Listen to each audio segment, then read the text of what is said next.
के लिए तैयारी कर रही हैं और उनके जो वर्तमान परिस्थितियां हैं उससे वो आप लोगों को आज अवगत कराना चाहते हैं कि कैसे वर्तमान एजुकेशन सिस्टम में उनके साथ किस तरीके से अन्याय हो रहा है। वो अपनी बात रखने के लिए आज इस कार्यक्रम में यहाँ पर आई हैं। मैं शुरू में थोड़ा सा आपको इस कार्यक्रम के बारे में संक्षिप्त में बताना चाहता हूँ कि जैसा आपको पता है कि राहुल गांधी जी पूरे देश में पिछले कई महीनों से नीट, सीबीएसई और तमाम जो छात्र छात्राएं हैं उनकी समस्याओं को बहुत मजबूती के साथ उठा रहे हैं और अलग अलग मंचों पर उन्होंने जाकर के छात्रों और उनके जो विषय हैं, उनके जो मुद्दे हैं, उसको जाकर उन्होंने रखा है। आज ये जो देशव्यापी मुहिम है, ये एक आंदोलन है जिसकी शुरुआत आज देश भर में 28 जगह हमने चिन्हित की हैं जहां से इस मुहिम की शुरुआत की जा रही है। और उसी क्रम में आज दिल्ली में गौरव गोगोई सर हमारे बीच में हैं जो कि आप सभी को भी इस मुद्दे पर संबोधित करेंगे, आपको विस्तार से इस कार्यक्रम के बारे में बताएंगे। मैं संक्षिप्त में सिर्फ आपको इतनी जानकारी अभी देना चाहता हूं कि 40 दिन की ये मुहिम है जिसकी शुरुआत आज से हम दिल्ली में करने जा रहे हैं और 28 अलग अलग जगह जो हमने आइडेंटिफाई की गई हैं नेतृत्व के द्वारा, वहां पर भी इस प्रेस वार्ता के माध्यम से आज इस कार्यक्रम की हम शुरुआत करने जा रहे हैं। लगातार अगले 40 दिनों तक इस मुहिम को हम छात्रों के बीच में अलग अलग शैक्षणिक संस्थानों में जाकर के जो छात्र छात्राएं हैं जिनकी समस्या हैं, चाहे वो नीट से अफेक्टेड स्टूडेंट्स हैं, चाहे वो जेईई के स्टूडेंट्स हैं, एसएससी के छात्र हैं या सीबीएसई से जो छात्र परेशान या पीड़ित हैं, उनसे हम जाकर के मिलेंगे। मैं चाहूंगा कि आप सभी को प्रेस के साथियों को पैम्फलेट एक आप दे दें। आपके पास जो पैम्फलेट है उसमें एक क्यूआर कोड आप देख रहे होंगे कि एक क्यूआर कोड दिया गया है। इसके माध्यम से आप सभी स्कैन भी कर सकते हैं इस क्यूआर कोड को। अभी इसके माध्यम से हम छात्र छात्राओं से जुड़ेंगे, उनका रजिस्ट्रेशन होगा। हमने मिस कॉल नंबर भी दिया है। हम कोशिश करेंगे कि आने वाले समय में अगले 40 दिनों के अंदर हम ज्यादा से ज्यादा छात्र छात्राओं से मिलें, उनके मुद्दों को सुने, उनकी परेशानियों को समझें, किस तरीके से आज देश का जो हमारा एजुकेशन सिस्टम है वो आईसीयू में जा चुका है। तो इस मुद्दे पर अगले 40 दिनों में हमारी पूरी टीम दिल्ली में और देश में काम करेगी।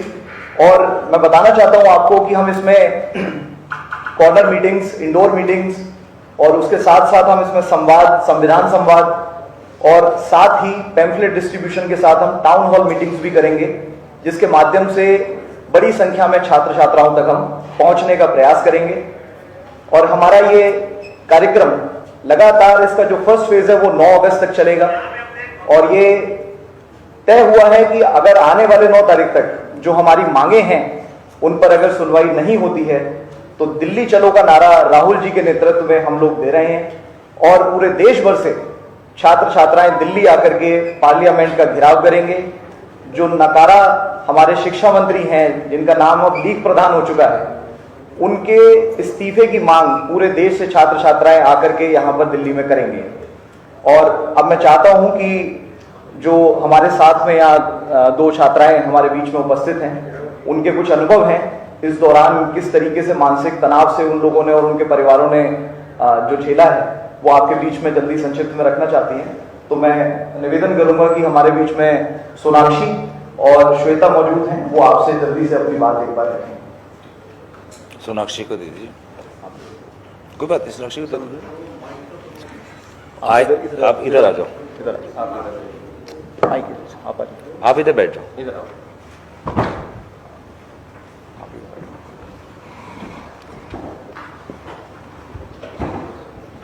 माइक पे बोलें या ऐसे बोल दें? ठीक। जी, मैं श्वेता, यूपीएससी एस्पायरेंट, जो कि मैं 4 साल से तैयारी कर रही हूँ। और कितने स्टूडेंट हमारे कॉमरेड्स हैं, चाहे वो एसएससी को, नीट के हैं, सब हमारे बैकग्राउंड में रहते हैं। हम लोग किस किस परिस्थिति से गुजर रहे हैं वो हम 4-5 साल से झेल रहे हैं। अभी जो यूपीएससी का रिसेंट में एग्ज़ाम हुआ है उसको लेके इतना ज़्यादा बर्डन हो चुका है स्टूडेंट के ऊपर कि वो ऐसे गलत कदम उठाते हैं। चाहे वो अभी आप नीट के स्टूडेंट्स को देख रहे हैं जिन्होंने इतना सुसाइड किया है। तो हमारी जो आयोग है, हमारे जो शिक्षा मंत्री हैं, उनसे ये दरख्वास्त है कि आप या तो इसमें रिफॉर्म कीजिए या फिर आप जवाबदेहिता दीजिए। हमारे माँ बाप के ऊपर जो कि मिडिल बैकग्राउंड से आते हैं और ख़ास करके जब हम गांव से शहर की तरफ आते हैं तो हमारे ऊपर एक विश्वास और एक भरोसे के साथ भेजा जाता है कि हमारे बच्चे पढ़ के आएंगे, गांव आएंगे, ताकि हमें देख के और भी लोग मोटिवेट हो, वो भी आगे बढ़े। बट जब बार बार रिजेक्शन होता है, बार बार उसमें गलतियाँ हो रही एग्जाम में और बर्डन डाला जाता है बच्चों के ऊपर, तो हमारे माँ बाप के ऊपर इतना फाइनेंशियली बर्डन पड़ता है। और ख़ास करके जो लो क्लास फैमिली से आते हैं और जब हमारे ऊपर हम बार बार फेल होते हैं, मानते हैं हमारी भी कुछ गलतियां रहती है, लेकिन बार बार सिस्टम से ये गलती हो रही है कि बार बार पेपर लीक हो रहा है, अब सेंटर जो है बार बार दूर भेज रहे हो, उसके बाद बोलते हो कि सिस्टम खराब हो रहा है, बार बार पेपर रद्द कर रहे हो, तो हमारे ऊपर इतनी मानसिक प्रताड़ना होती है और हम गर्ल्स रहते हैं जो हमारे ऊपर सामाजिक दबाव और ज़्यादा रहता है। तो माँ बाप के ऊपर और हमारे ऊपर फाइनेंशियली डिपेंडेंस बहुत ज़्यादा, फाइनेंशियली बर्डन बहुत ज़्यादा होता है, इकोनॉमिकल बर्डन बहुत ज़्यादा होता है। तो वो इस चीज़ पे ध्यान दें। आप बजट में इतना कम, एजुकेशन में जो बजट एलोकेशन करते इतना कम करते हो और उसके बाद जो स्टूडेंट के ऊपर आता है खर्चे जब निकालने जाओ पूरे मिनिस्ट्री से उसमें कंपेयर में, तो स्टूडेंट के ऊपर ज़्यादा आ रहा है बर्डन। तो सर आप न एजुकेशन सब्सिडी दे रहे हो, न रिफॉर्म कर रहे हो, न अकाउंटेबिलिटी आती है, न ट्रांसपेरेंसी है, तो हम स्टूडेंट लोग कहाँ जाए। हमारी दरख्वास्त है कि आप जितने भी group A B C D जो भी एग्जाम्स हो रहे हैं, आप उसमें ट्रांसपेरेंसी लाइए और आप जब गलती कर रहे हो तो उसको मानिए और उसमें रिफॉर्म कीजिए। तो मैं ये बोलती हूँ कि आप बच्चों को बार बार मेंटली टॉर्चर ना कीजिए और फाइनेंशियली आप अगर सपोर्ट नहीं कर सकते हो तो आप बार बार फॉर्म डलवाओगे, बार बार पेपर रद्द करोगे और हमारे ऊपर बहुत ज़्यादा बर्डन पड़ता है। और जो यूपीएससी का भी एग्जाम हुआ है, आप आउट ऑफ सिलेबस दे रहे हो, सिलेबस के अंदर से नहीं दे रहे हो और उसके बाद बोलते हो आप यहाँ से पढ़ो, आप वहाँ से पढ़ो। हम कहाँ से पढ़े? आप पेपर तक दीजिए। मानते हैं यूपीएससी बहुत बड़ी बॉडी है, कॉन्स्टिट्यूशनल बॉडी है, बट उस पर बहुत बड़ा धब्बा लगने जा रहा है। आप तुक्केबाजी वाला क्वेश्चन उसमें ला रहे हो, आउट ऑफ सिलेबस दे रहे हो, बोल रहे हो इस सोर्सेज से पढ़ो, उस सोर्सेज से पढ़ो। तो हम कितने सोर्सेज से पढ़े भाई? आप पेपर हार्ड नहीं दे रहे हो, आप पेपर स्टैंडर्ड दे रहे हो। तो हमारा यही डिमांड है कि भाई आप अकाउंटेबिलिटी लाओ, ट्रांसपेरेंसी लाओ और एजुकेशन पे ध्यान दो। एजुकेशन से ये पूरा भारत टिका हुआ है, उसी से सब कुछ होगा। मैं अपनी बात को यहाँ पे पूर्ण विराम दूंगी। जहाँ तक हमारे आप लोग के माध्यम से आवाज जा रही हो, एजुकेशन मिनिस्टर के कानों में ये डालिए कि बच्चों के साथ ये खिलवाड़ करना बंद ना करें। बार बार खिलवाड़ करें उनके साथ कि ये कर देंगे, वो कर देंगे। बच्चे क्या करेंगे? सुसाइड ही करेंगे। फिर आप तो निकल जाओगे वैसे। हमारे माँ बाप के ऊपर बार बार प्रेशर आता है, तो आप उनके हमारे माध्यम से उनके पास ये बात पहुँचाइए। Thank you.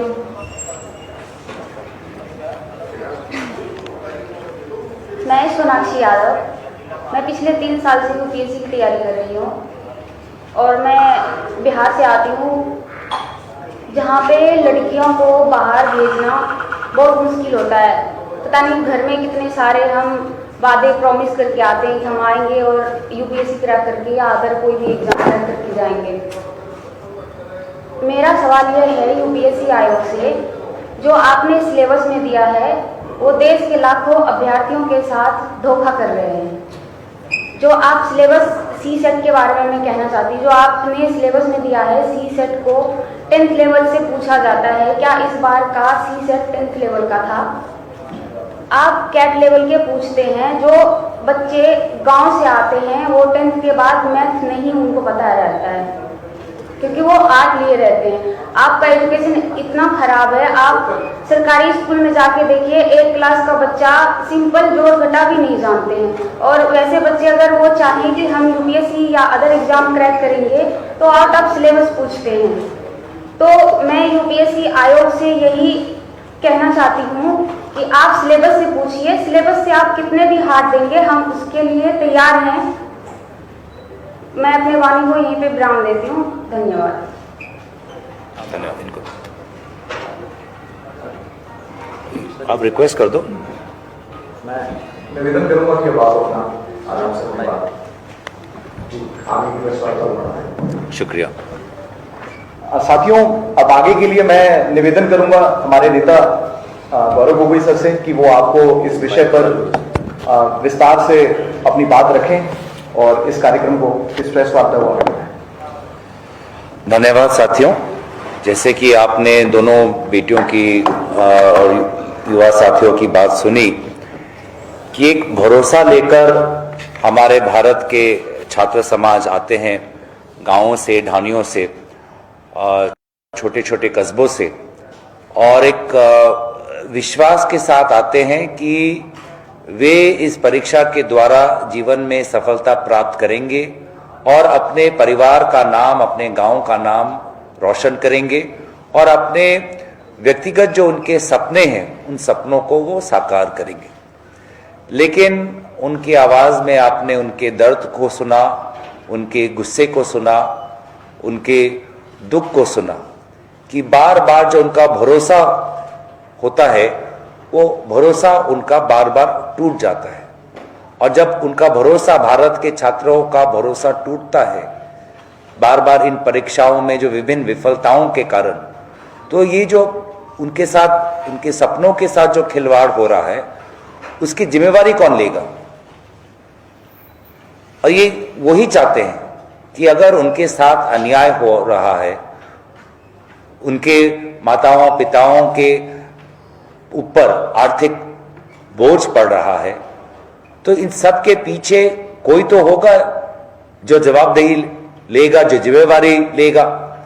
और जब उनको नहीं दिखता और हर साल वही किस्सा बार बार वो देखते हैं, तो कहीं ना कहीं भारत के छात्र समाज में ये एक बात घुस जाती है उनके मन में कि ये किसी व्यक्ति विशेष की विफलता नहीं है, ये पूरे सिस्टम की विफलता है। और यही चीज आदरणीय राहुल गांधी जी ने कोटा में बार बार उन्होंने ये बात को उजागर किया है कि आज भारत की शिक्षा अवस्था में एक मैसिव इंस्टीट्यूशनल फेलियर हो चुका है। एक बहुत बड़ी तरीके से जो हमारे शिक्षा की जो पूरा ढांचा है उसमें एक बहुत बड़ा एक विफलता है, उस बहुत बड़ी उसमें एक नाकामयाबी है, जिसके कारण जो भारत की जो मूल संपद है, जो हमारी मानव संपद है, जो भारत की जो मूल ऊर्जा है, जो हमारी युवा ऊर्जा है, उस पर हम उनको आगे ले जाने के बजाय उनको हम पीछे रख रहे हैं। और जब भारत का युवा ऊर्जा, भारत का मानव संपद, जब उसको हम आगे सकारात्मक रास्ते से द्वारा आगे नहीं ले जा सकते तो हमारा देश भी आगे बढ़ नहीं सकता। तो मैं तो और अपने पार्टी की तरफ से यही हम बार बार छात्रों को कह रहे हैं कि इस बार हमारी कांग्रेस पार्टी ने एक बड़ी मुहिम छेड़ी है कि किस प्रकार से हम शिक्षा को एक मुद्दा बना पाए।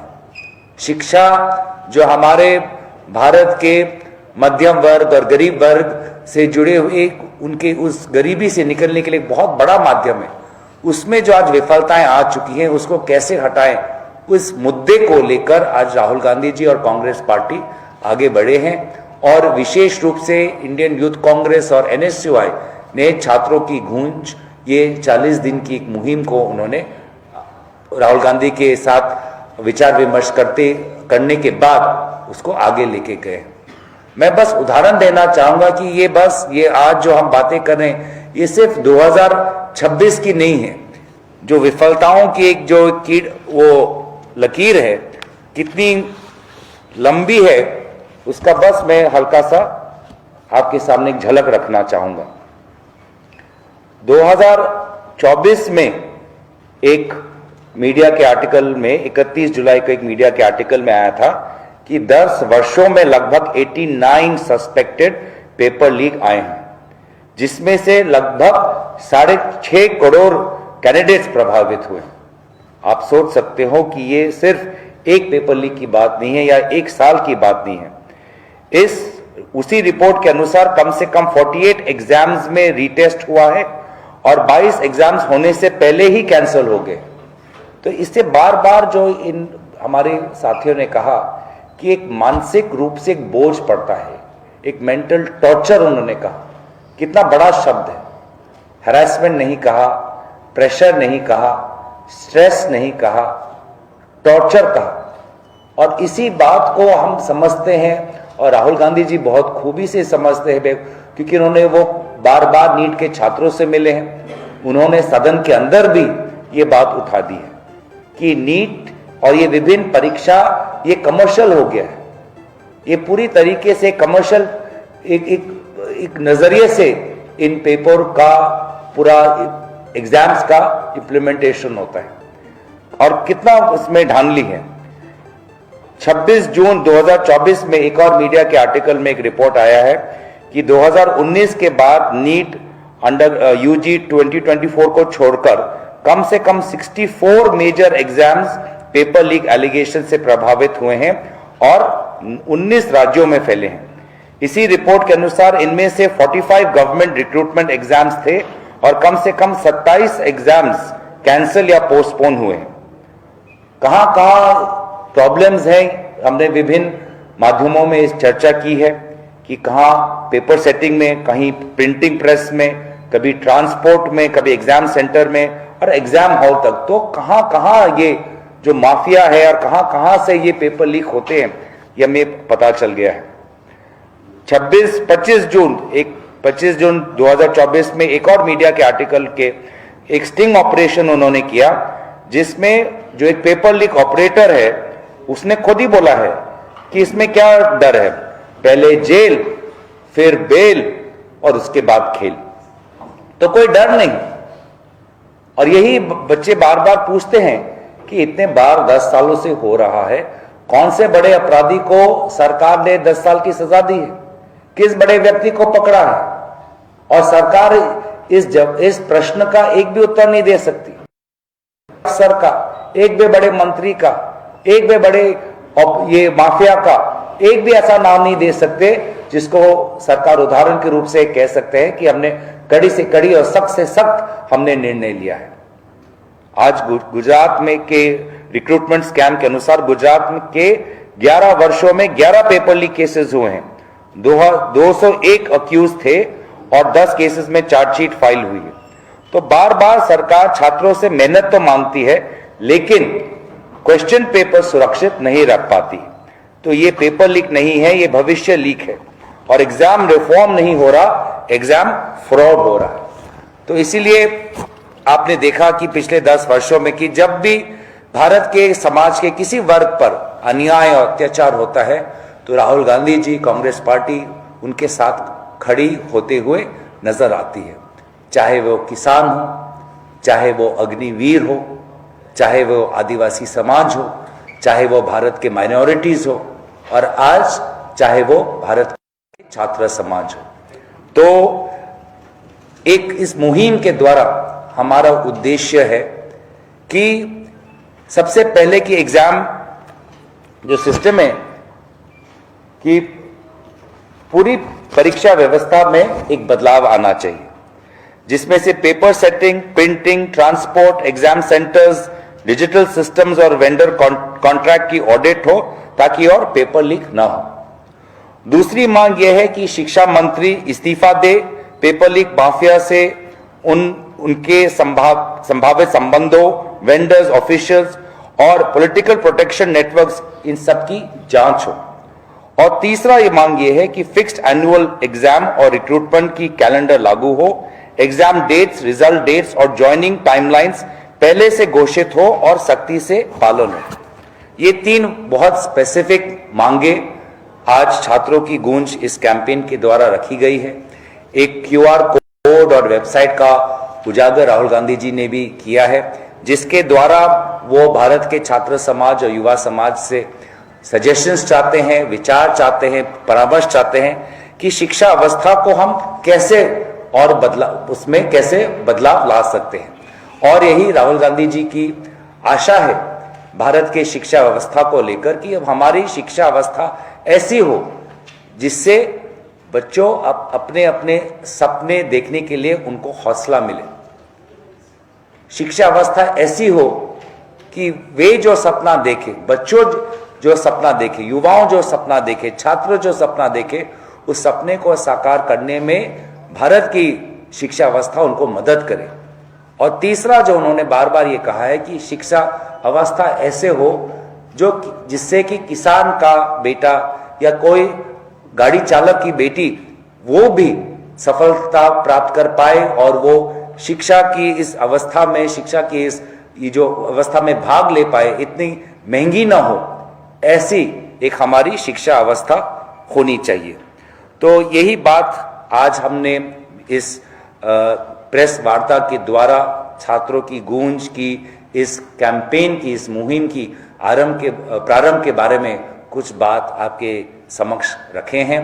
मैं हमारे दो जो हमारे साथ युवा साथी आए हैं, उन दोनों का मैं आने वाले समय में उनके उज्जवल भविष्य की कामना करता हूं, उनको शुभकामनाएं देता हूं।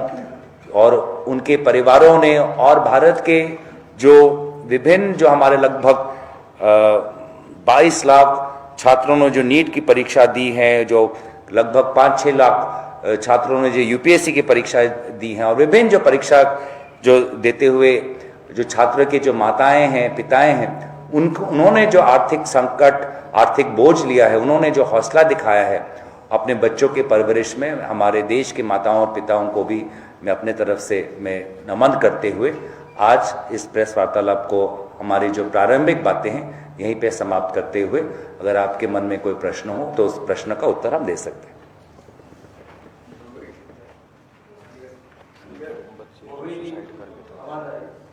मैं एबीपी न्यूज से मोहित दुबे हूँ।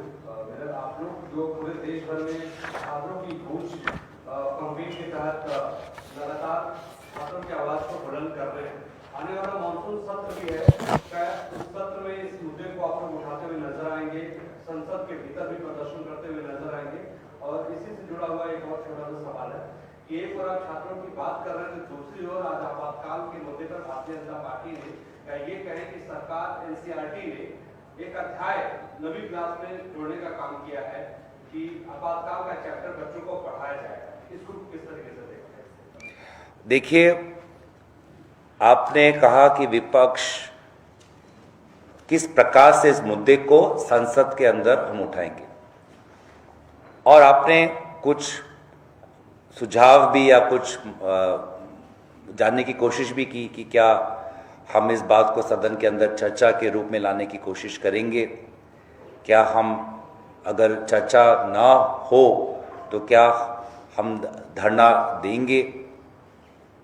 तो ये तो आप समझ लीजिए कि विपक्ष अपनी जिम्मेवारी निभाएगा ही। हम चर्चा की मांग भी करेंगे, और अगर चर्चा के लिए सरकार तैयार न हो तो जो जो हमारे पास राजनीतिक अस्त्र हैं, सदन के अंदर जो जो नियम हैं, जो जो सदन के अंदर जो जो हमारे राजनीतिक हम कदम ले सकते हैं, उन सभी कदमों का हम इस्तेमाल करेंगे।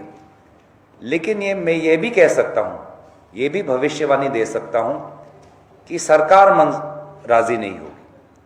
सरकार शिक्षा के पे चर्चा के लिए राजी नहीं होगी, सरकार जवाबदेही लेने के लिए राजी नहीं होगी, सरकार शिक्षा मंत्री को इस्तीफा देना चाहिए, इस मांग पर भी वो राजी नहीं होंगे। क्योंकि ये घटनाक्रम हमने अभी नहीं, कई वर्षों से देखते आ रहे हैं और बार बार देखते आ रहे हैं। तो आपने तो हमारी विपक्ष की भविष्यवाणी कर दी है, मैं सत्ता पक्ष की भविष्यवाणी भी आपके प्रश्न के द्वारा करना चाहूंगा कि सरकार आज तक शिक्षा मंत्री पर कोई किसी प्रकार का निर्देश जारी नहीं कि आप इस्तीफा दो, आप नहीं सफल हुए, आप परीक्षा बिना लीक के प्रकाशित करने में नहीं सफल हुए। आज जो बच्चे जिन्होंने आत्महत्या की है, कोई कहते हैं 12 बच्चे ने की है, कोई कहते हैं 13 बच्चों ने की है, तो ये जो बच्चे आज परीक्षा के कारण अपने जीवन ले रहे हैं, अपने जीवन को हाथ में ले रहे हैं या आत्महत्या कर रहे हैं, इनकी जिम्मेवारी कौन लेगा? और सरकार उल्टा अपनी पीठ थपथपा रही है। किस बात की? कि उन्होंने री एग्जामिनेशन करने में सफल हुए, इसके लिए अपने पीठ थपथपा रहे हो। अगर री एग्जामिनेशन के लिए अपने पीठ थपथपा रहे हो तो इतने जो पेपर लीक हो रहे हैं उसकी जिम्मेवारी कौन लेगा? उसकी भी तो जिम्मेवारी लेनी चाहिए। कैबिनेट में अगर प्रधानमंत्री री एग्जामिनेशन के लिए अपने कैबिनेट की वाहवाही ले रहा है, तो ये जो पूरा जो शिक्षा के ढांचे में जो इंस्टीट्यूशनल फेलियर है, उसमें अपने कैबिनेट को किसको जिम्मेवार ठहराया है? प्रधानमंत्री कहते हैं होल ऑफ गवर्नमेंट अप्रोच हुआ है, जिसके कारण री एग्जामिनेशन हुआ है, तो फेलियर भी तो होल ऑफ गवर्नमेंट के कारण ही हुआ है। तो उस फेलियर की जिम्मेवारी कौन लेगा? और कब तक हम इस लोकतंत्र में एक ऐसी सरकार को हम झेलेंगे जो जिम्मेवारी लेने से कतराता है? कब तक युवा समाज अपने जीवन के साथ, अपने सपनों के साथ इस प्रकार का खिलवाड़ देखते रहेगा? और कब तक सरकार अपने अहंकार में युवा समाज को इस प्रकार से प्रताड़ना करते रहेगी? ये बहुत से अहम सवाल हैं। मुझे लगता है कि आने 40 दिनों में इन सवालों का उत्तर कुछ मिलेगा।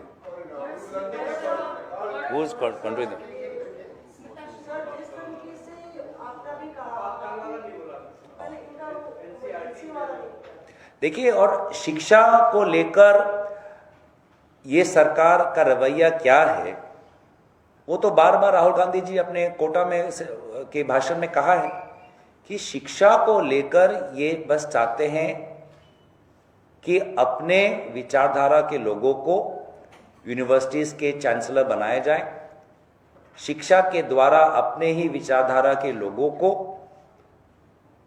उनको आगे उनकी उन्नति हो, उनकी प्रगति हो, और उनके शिक्षा के प्रति भाजपा की शिक्षा नीति के विपरीत हमारी शिक्षा नीति राहुल गांधी जी ने काफी अच्छी तरीके से उसका उजागर किया है कि हमारे सोच में शिक्षा नीति किसी दल की राजनीतिक विचारधारा को बढ़ाने के लिए नहीं हो, बच्चों की जो सपने हैं, भारत के युवाओं के जो सपने हैं, उनको सपने देखने की ताकत दे, सपनों को साकार करने की उनको मदद करें, और इस पूरे जो शिक्षा में जो महंगाई हो, जो खर्च होता है, उस खर्च को हम कम कर पाए, ऐसी शिक्षा नीति हो, ये हमारी विचारधारा है। आपने जो कहा उसके आपके वक्तव्य के विपरीत कल धर्मेंद्र प्रधान साहब ने लंबी प्रेस वार्ता की और उन्होंने कहा कि ये नहीं होना चाहिए था, पेपर लीक नहीं होना चाहिए था, पर उन्होंने ये भी कहा कि राहुल गांधी की भूमिका इसमें पूरी नकारात्मक थी। वो आपदा में अवसर तलाश रहे थे, उन्होंने इसमें पूरे मसले पर पॉलिटिक्स की और छात्राओं की भावनाओं पर उन्होंने सियासत करने की कोशिश की। उनको माफी मांगनी चाहिए इस मसले पर। जैसे कि एक छात्र है, उसका अबू धाबी सेंटर लगा, नागपुर का छात्र है, वो तुरंत उस मसले पर कूद गए, जबकि मामला बहुत सेंसिटिव था और उन्होंने तुरंत कार्रवाई करके उनका सेंटर भी चेंज किया। तो राहुल गांधी नेता विपक्ष होने के तौर पे उनको इस तरीके से सियासत नहीं करनी चाहिए और उन्हें माफी मांगना चाहिए छात्रों से। देखिए, इसलिए मैंने एक अहम शब्द का इस्तेमाल किया, लोकतंत्र। लोकतंत्र में सिर्फ सत्ता पक्ष नहीं होता है, लोकतंत्र में सिर्फ सरकार नहीं होता है, लोकतंत्र में सिर्फ सरकार का पक्ष नहीं होता है। लोकतंत्र में सरकार होती है, विपक्ष होता है, समाज होता है। लोकतंत्र में लोगों की आवाज को महत्व दिया जाता है, ना कि किसी मंत्री की।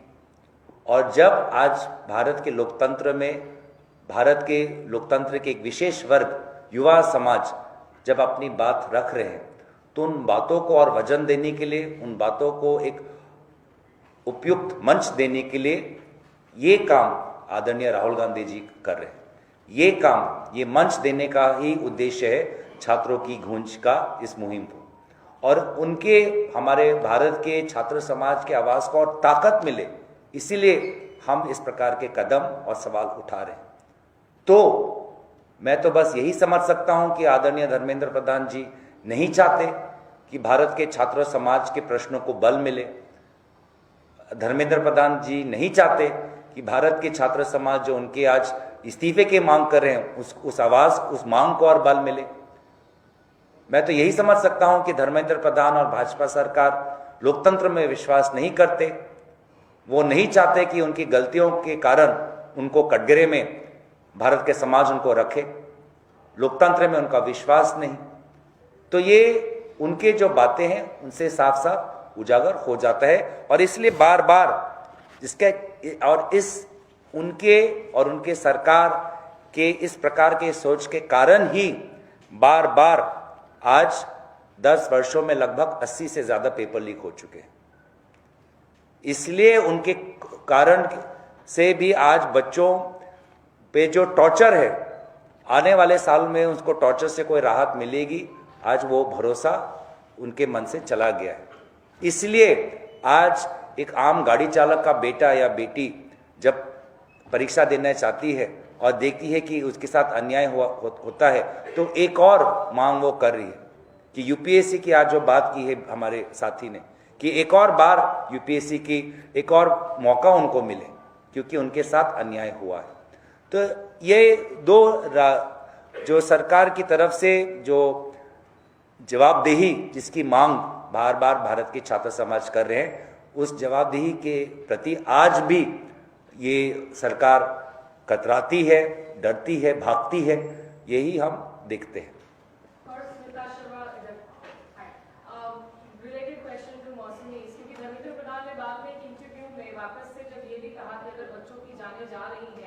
तो वो उनकी विफलता है, लेकिन आगे जिम्मेदारी लेने की जगह वो बल्कि ये कहते हैं कि अभिजीत दिक्के जैसे जो कॉकरोच जनता पार्टी के युवा जनता दल पर बैठे हुए हैं, वो आतंकवादियों की टीम भी है। तो इस जवाब को, इस लेबलिंग को आप कैसे देख रहे हैं? और कांग्रेस जहां राज्यों में सत्ता में है, क्या कोई ऐसे कदम आप लोगों ने उठाए हैं जिससे केंद्र सरकार सीख ले सकती है इस मसले पर? देखिए, बात वही है कि जवाबदेही, ये सरकार जवाबदेही में विश्वास नहीं करते, ये सरकार लोकतंत्र में विश्वास नहीं करते, जिसमें लोगों की आवाज को बल मिले, लोगों की सवालों को जायज माना जाए। और कहीं ना कहीं मुझे तो लगता है कि ये दोबारा भारत के छात्रों के साथ वो उनका और उनके सरकार का जो अहंकार है, उस अहंकार को दर्शा रहे। वो क्या कहना चाहते हैं कि किस हक से लोग उनके इस्तीफे की मांग कर रहे हैं, किस उम्मीद के साथ शिक्षा ढांचे में बदलाव आए, किस उम्मीद के साथ इस मुहिम में वो जुड़े। वो उनके जो भारत की जो युवाओं की जो आशा है, बार बार उनके आशाओं पर पानी फेरने का काम कर रहे हैं। और जहां तक आपने पूछा कि हमारी पार्टी अपने विभिन्न सरकारों के द्वारा क्या कर रही है, निश्चय ही मुझे लगता है कि जहां जहां हमारी सरकार है, छात्रों की गूंज, ये मुहिम जो हमने, जिसके द्वारा छात्रों की सहभागी हम चाहते हैं, उनका योगदान चाहते हैं, तो उसमें हमारे जहाँ पे हमारे सरकार है, उनकी अहम भूमिका रहेगी कि ज़्यादा से ज़्यादा छात्र, ज़्यादा से ज़्यादा युवा अपने बात को रख पाए। नहीं तो आज के तारीख में तो हमने देखा कोटा में कि कोचिंग सेंटर्स पे कितना दबाव था कि युवा ना जाए, राहुल गांधी के पास ना जाए, अपने बात ना रखे। तो आज हर समाज के हर वर्ग जो इंसाफ की मांग कर रहा है, उस पर यह सरकार दबाव डालती है, डर का माहौल फैलाती है, धमकाती है कि आप मत जाओ, चुप रहो, सवाल मत करो। तो ये पुरानी, ये एक उनकी एक परंपरा है वर्तमान की भाजपा सरकार की। पर भारत की इस लोकतंत्र में जब तक हमारी पार्टी है और हमारे जैसे और विपक्षी ताकत है, भारत की युवा समाज है, मुझे नहीं लगता कि उनकी जो ये मंशा है कि भारत के समाज को चुप करना, ये मंशा सफल हो सकती है।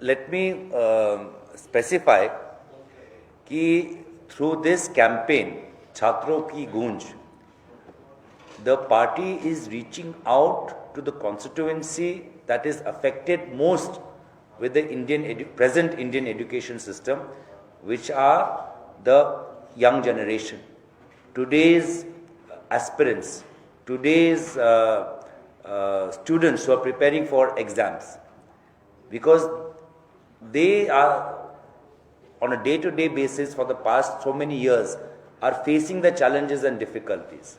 So therefore, what the party is doing through a 40-day campaign is reaching out to different states, to different coaching centers, to different universities and college campuses to understand what the students, what they want, what they feel should be done. And then we will assimilate them. So let us, as I said earlier, Rahul Gandhi ji, the Congress party is being a platform for the youth and students of India to raise their voices and to express their aspirations about what reforms are needed in the Indian education system. Your latter question, which is about what would be the role of other opposition parties, let us first implement our agenda. Let us first implement our plan. Let us first learn and understand what the students are telling us. So let us first, we have ideated a plan. We have announced the plan. Today is the press conference. We have a 40-day plan ahead of us. Let us first reach the 40-day milestone before we look outside of our party.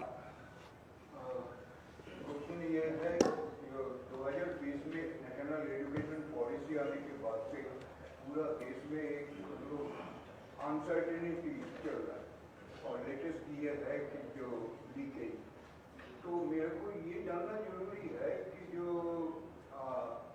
ये जो system जो है NTA, क्योंकि other exam जैसे UPSC है, NDA है, ये सब लीकेज नहीं होता है, ये हो रहा है, ये नीट एग्जाम का लीकेज हो रहा है। तो इसको ठीक करने के लिए 3 साल लग जाते हैं ना। इनकॉम्पिटेंट कौन है, मोदी है ना प्रधान है, that is not important. Important है बच्चों के जो पूरा भविष्य खराब कर रहे हैं, इसको क्या व्हाट डू वांट टू से? See, I don't think the problem is restrained to NEET only. जैसे हमारे बच्ची ने कहा यूपीएससी में भी प्रॉब्लम है। इस साल आपने कुछ हफ्ते पहले देखा कि सीबीएसई में भी प्रॉब्लम है, आरआरबी में भी प्रॉब्लम है। प्रॉब्लम प्रिंटिंग से लेकर ट्रांसपोर्ट से लेकर एग्जाम सेंटर्स तक है। प्रॉब्लम एनटीए से लेकर विभिन्न जो संस्थाएं हैं, जो जिन संस्थाओं को कैप्चर भाजपा करना चाहती उनमें भी है। तो इसीलिए मुझे लगता है कि एक बहुत अहम मुद्दे को आज प्राथमिकता राहुल गांधी जी ने दी है। बहुत एक अहम जन मुद्दे को, हमारा मुद्दा नहीं है, जन मुद्दा है, एक बहुत ही महत्वपूर्ण जन मुद्दे को आज हमारी पार्टी समर्थन दे रही है। और मैं आशा कर सकता हूं कि इस मुहिम के द्वारा, जिसमें भारत के छात्रों की आवाज़ों को बल मिलेगा, एक मंच मिलेगा, एक जरिया मिलेगा अपने आवाज़ को सरकार तक पहुंचाने तक, तो इस पूरे मुहिम के द्वारा हम शिक्षा के इस ढांचे में बहुत ही महत्वपूर्ण संशोधन ला पाएंगे।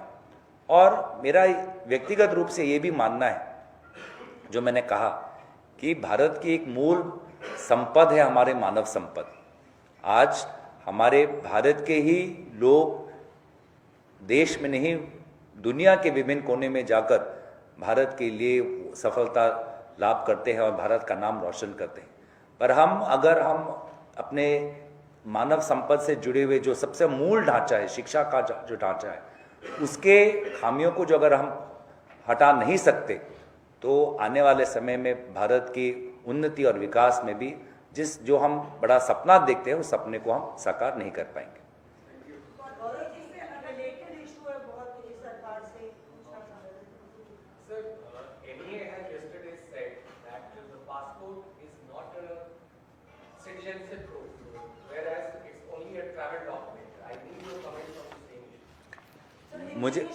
मुझे लगता है कि आपके छात्रों की गूंज के संपर्क में जो सवाल हैं वो ख़त्म हो चुके हैं।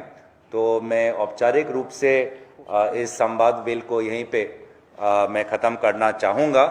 और मैं एक पोस्टर जो हमारा है, उस पोस्टर लॉन्च के लिए हमारे दोनों साथी विकास और अनिश को मैं आमंत्रित करता हूँ।